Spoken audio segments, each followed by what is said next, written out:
Thank you, Eduardo. And gives me a great pleasure to be here today to share with you the story of the Egyptian experience of the National Qualifications Framework. We do have a little bit of a different experience since we started the NQF in 2006, but to date, we do not have an officially working NQF. But let me first start by introducing our agency. Okay, it is not moving. I don't know why. Okay, let me first start by introducing our agency, who we are, what we do, why did we develop an NQF, what were the stages, the story, and the current status, why, how was the NQF designed, its main features and the partners, and what are expectations and what are the quality assurance aspects of the NQF, what were the challenges for implementations, the lessons learned, and finally, I will briefly highlight our response to COVID-19. So who we are and what we do, we are the National Authority for Quality Assurance and Accreditation of Education, abbreviated as NAQAAE. NAQAAE was established by issuing the law 82 for the year 2006. And its executive regulations by its bylaws in 2007.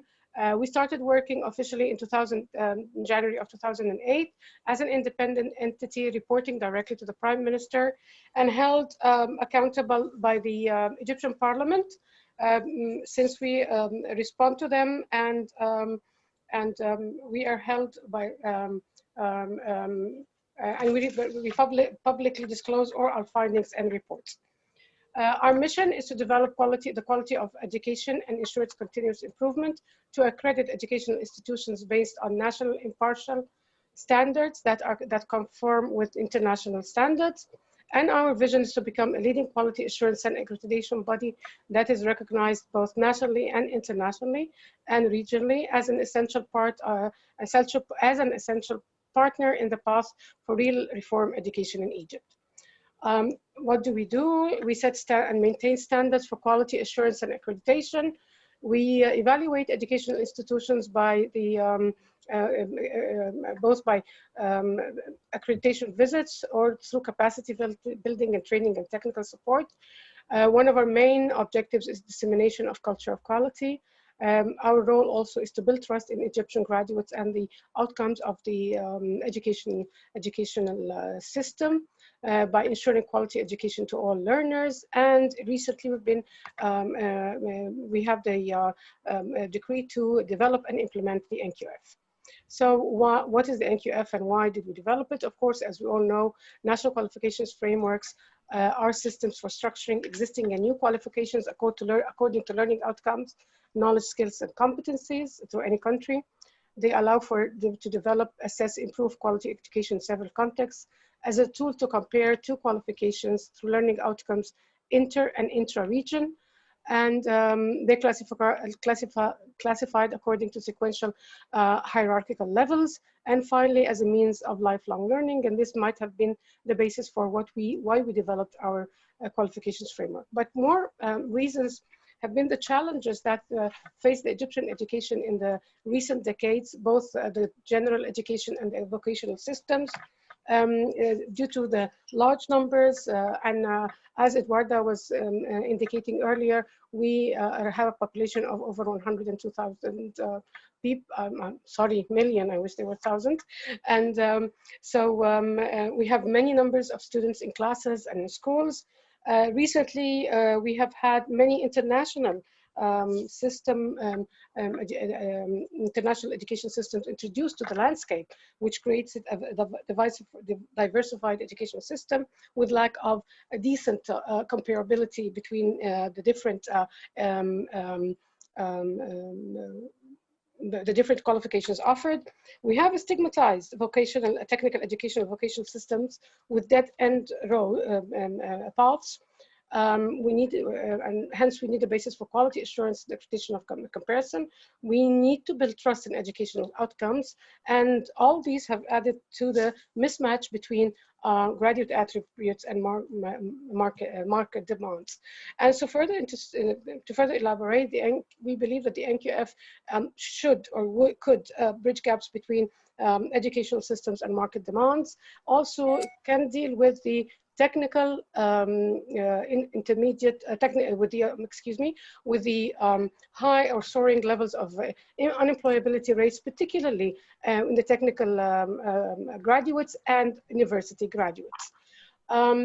So hence we see that, or believe that the NQF can overcome the discrepancies and imbalances in the education system, provide an overarching framework that will unify qualifications and build trust, link TVET general education systems, link TVET and general education systems. Yes? Professor Youhansen, you have a sound problem? Yes. Can you hear me, or what's the problem? Yes, that's good. That's good. Good. Thank you. Okay. Thank you. You can go on.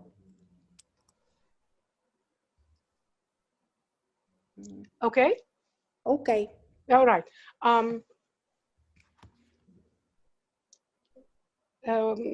Excuse me, I lost my train of thought.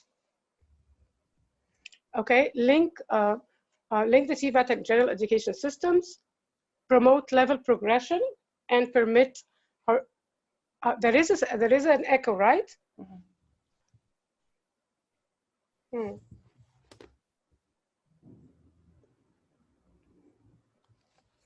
Dr. Youhansen, your sound is again down.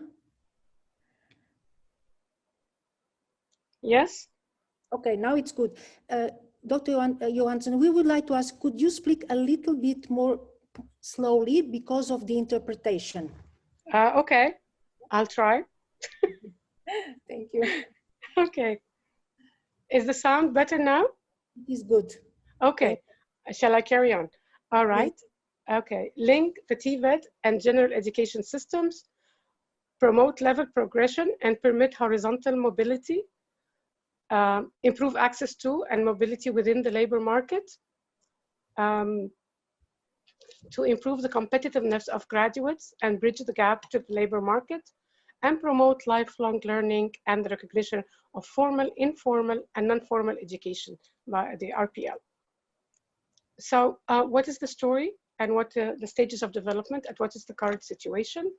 I will try to go through this fast because it's a long history since 2006.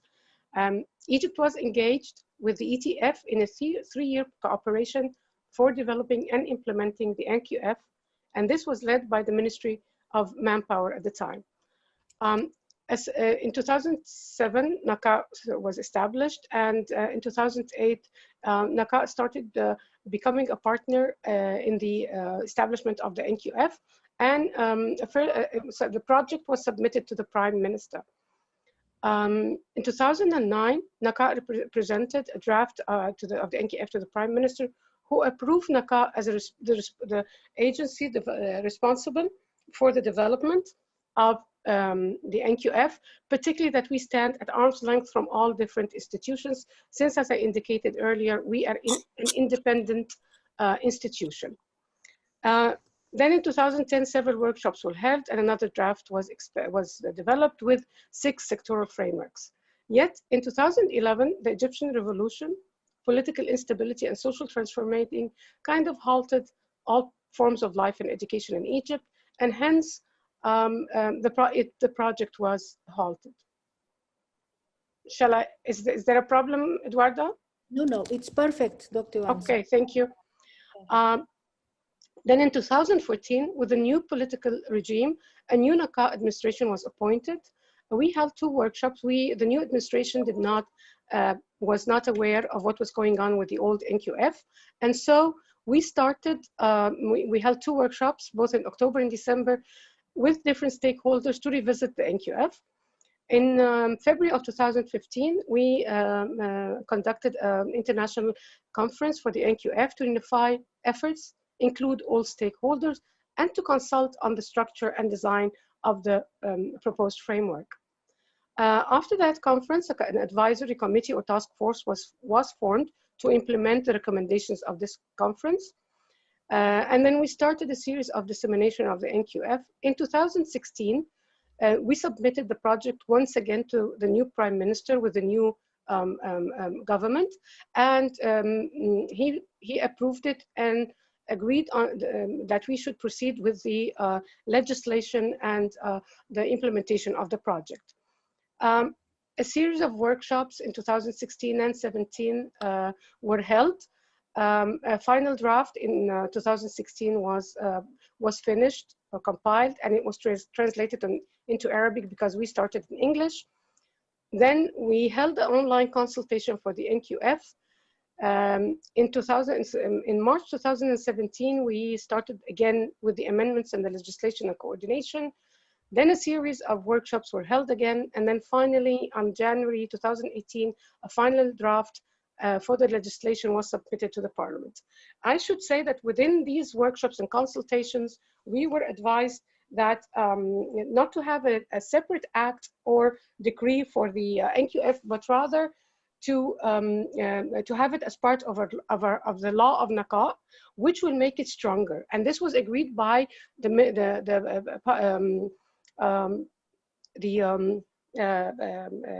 Prime Minister and even the legislators. But this, although it made the NQF stronger, yet it is one of the causes that's making it harder to implement at the moment. And that's why I say it has been a long process. So if you have a brief look on the timeline, as we see here, we have started, if you look at it from 2014, we find that we are now in the legislation process, and we have been waiting for that for over 2 years now. Now, if you move on to the actual design of the NQF, if we look at the landscape of education in Egypt, we find on the one hand, we have the academic path that progresses from the general basic education from 6 years to the general preparatory from 3 years, then secondary up to the higher education and postgraduate. On the other hand, and maybe I should add before I move on, there is some flexibility and movement to join the labor market, but yet you're not allowed to go back to join the education once you leave, once you drop from school or do not continue your education. And this, of course, causes a lot of unemployment. And at the same time, if we look at the other hand, we have the technical and vocational path, which progresses up to the technical secondary. There is the vocational education that just stops at the preparatory stage. And then we have 2 years of intertechnical and of intermediate technical education, and 4 years of some limited, we just had like 8 or less than 8 colleges that offered the 4-year, and these were also were dead ends. Our plan for the NQF, and this came up from the consultancy that we've had, is to have a uniform to join these together and to have a uniform one-tracked NQF with both academic and technical paths. At the same time, we formulated our targeted qualifications in a general outlined form so as to leave more flexibility for the sectors to develop their academic and learning, sectors or institutions to develop their academic and learning plan.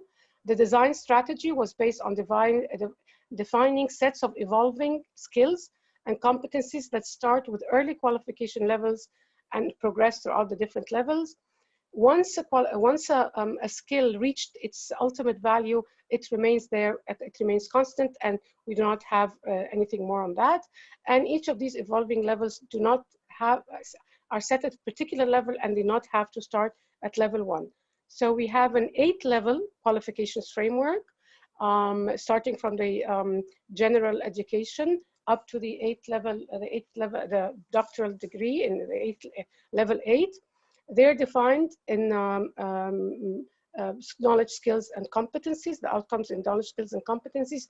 Knowledge is type and extent. Skills are professional and cognitive. Competencies, autonomy, responsibility, and interaction. At that time, we had the National Skills Standards, which was the standards developed for the vocational sector. They had 5 standards and each were defined similarly, and these were incorporated into our design of the NQF. If I elaborate more on the thematic design of the NQF, we start by knowledge from the skills building, from the elementary to the fundamental and up to the skills application, specialized, professional, integrated academic profession, and it reaches its top level with the level 8, where we have application and knowledge skill generation, where we have systematic, innovative, and creative knowledge generation. To further elaborate, if we look at this slide, we have here the knowledge skills building from the 8 levels, starting from the elementary knowledge up to the state of the art and the systematic. Then we have the knowledge application starting at level 3 and going on to the innovative in level 8, and the knowledge acquisition and generation, which starts or is only applicable to levels 7 and 8, which are the high-end acquisition competencies and the knowledge generation. And here is more explanation of some levels start at, do not necessarily have to start at level 1, but they can start differently and go on. And some levels or some skills such as the competency interaction, which starts with learn to work with others up to work and lead a heterogeneous team of higher level expertise. And these reaches level 6. And of course, it does not expand more than that.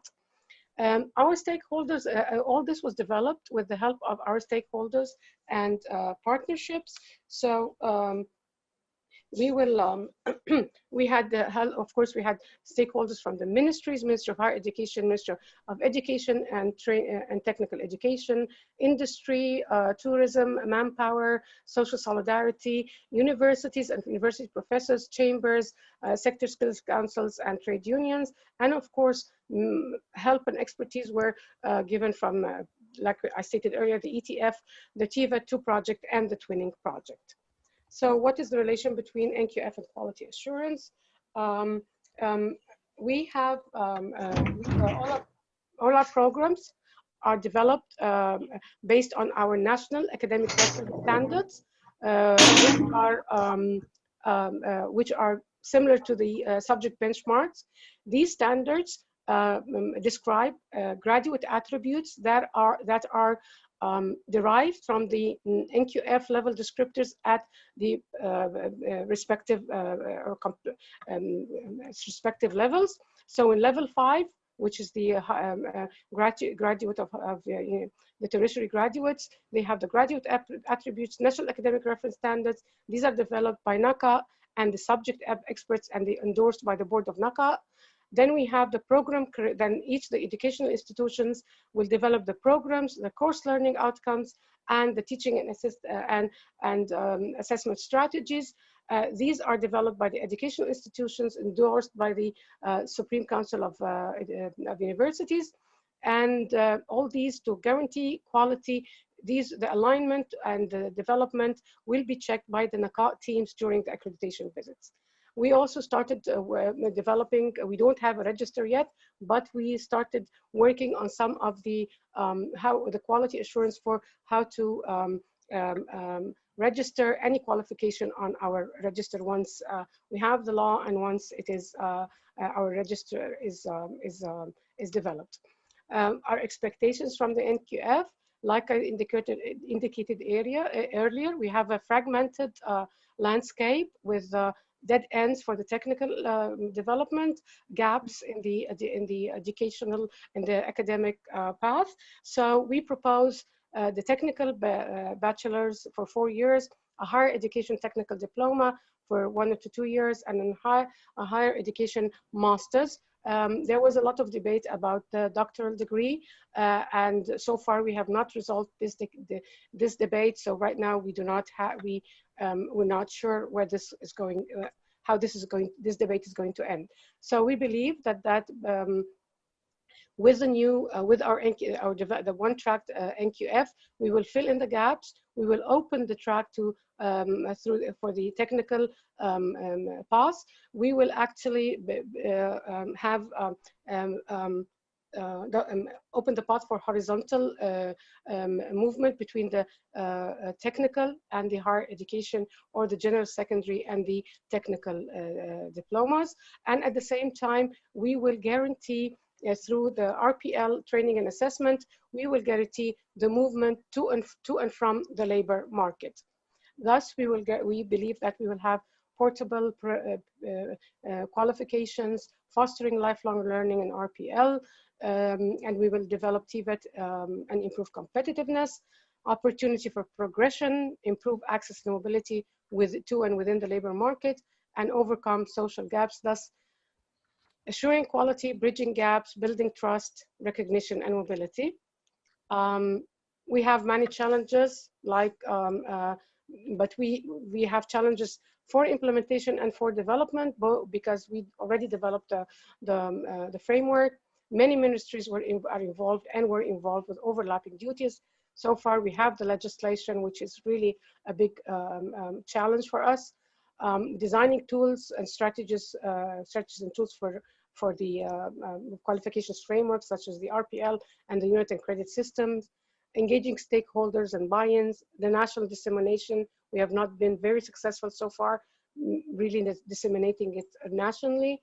Comparability with regional international qualifications frameworks, funding, designing a flexible education system that will allow for this mobility, and coordinating and management of the framework. And maybe like our colleague from Ghana said, our capacity building within the agency itself. The lessons we have learned, it is a long process, and I think we are living proof for that. It takes time, and we need to be patient, but not maybe we have been too patient. Stakeholder involvement and engagement has to be early on, and we have to always coordinate and have them engaged and fully aware of what's going on. We have to design a fit for purpose framework, and not to copy any frameworks, just like our colleague said that we do not need to copy frameworks from others.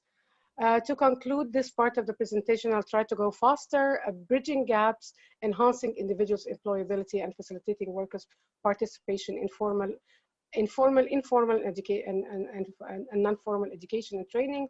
Encourage lifelong learning, and overcome social and cultural economic inequity are part of what we would love our qualifications framework, once implemented, to overcome. I will briefly, to move on the second part of the presentation, I will briefly highlight what we have done with the QA, with educational QA bodies, what we have done to COVID. But first of all, we have to agree on a couple of things. The whole world was taken by surprise. And we need to establish two facts: that quality assurance and accreditation cannot flourish except in a stable educational ecosystem. And actually, quality assurance might not have been at the forefront of everyone's mind during, nor a priority during the pandemic. What we have done in March, mid-March, there has been a shutdown of all education activity, and actually everything, but let's just focus on education now. Education institutions responded by shutting down all education premises. No students were on campus. There was a little turmoil for a while, and then we started the online and teaching and learning. Our agency responded also by postponing all site visits till further notice, and we started on capacity building and training for faculty members to master efficient online teaching. Later on, the Ministry of Education, Higher Education and Scientific Research, the Supreme Council of Universities, decided that the school year would end on April 30th, which normally goes on to June. The assessment became in the form of reports, online reports submitted online, and the final years only, that is just like our Ghana colleague said, those who were sitting for their high school diplomas or those who were graduating from university were the only cohorts that would do the actual assessments. Governmental institutions abided, but private universities and private schools went on and completed to the end of the semester, which was the end of June. There was online assessment, recently both Ministry of Education, Ministry of Higher Education have implemented the blended learning for all higher education institutions and for all schools. It's called, they have opted to name it a hybrid learning. In response to that, our quality assurance agency supported the implementation of the decree and supported any help that was requested from us to universities or schools. We started to guide some guidelines for online assessment, and we started a nationwide survey with the Ministry of Higher Education, and we prepared for our virtual actual visits, accreditation visits, which will start from this academic year, which in November of 2020. So we get to sum up, we say we assume the responsive role. So we step back a little bit by postponing and suspending all scheduled accreditation activities. We expanded our online accreditation procedure. We extended all status of higher education institutions and schools, so no institution will be affected negatively by what happened.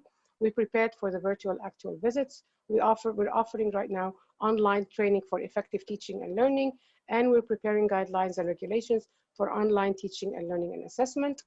I do not have to go through this because basically we spoke with, but I would like to clearly show how our actual pre-COVID visits, pre-COVID-19 visits were done. We had an online review for a week or two, where not all documents from the institution were raised on our system, and then we would have an actual site visit for 3 to 4 days, where all team members would attend. All documents and all observations and all meetings would be reviewed during that 3 to 4 days meeting. Right now, due to the COVID and due to the new education system, what we are doing is we are started an online review, which will be conducted for 4 to 6 weeks, where all institutions would upload all documents and a pre-visit report would be written before we go. There will be a virtual visit conducted on the week prior to the actual visit for virtual campus tour, meetings and observation of online teaching and learning, and as an actual visit for 1 to 2 days, depending on the size of the institute, where all the verification and review of all classified documents that were not uploaded, actual learning activities, and we're thinking of conducting some student meetings to make sure that all what we have seen in the virtual visit was true. And so finally, to conclude, quality assurance needs a more stable environment to flourish. Hence, we really must work on stabilizing our education ecosystem. We need to learn from the crisis, since there is no going back. This is the new normal, or the actual normal. We must acknowledge that online teaching and learning cannot substitute campus experience, nor can it substitute face-to-face teacher interaction or student-to-student interactions. Thus, we need a balance between actual and virtual education, online, blended, synchronous and asynchronous modes of delivery. Finally, accreditation agencies need to update their accreditation systems, give more weight to online activities. Accreditation agencies need to evolve and go beyond traditional quality assurance and accreditation roles, capacity building and learning. We need to work with education institutions to assure quality teaching and learning and assessment. We need to learn from current crisis and good practice, and always be prepared, and to maintain permanent status and sustainability of quality assurance education and higher quality assurance agency and higher institution educations. And finally, we may need to make sure that online education is both quality assured and available to all students. And thank you very much, and stay safe and healthy.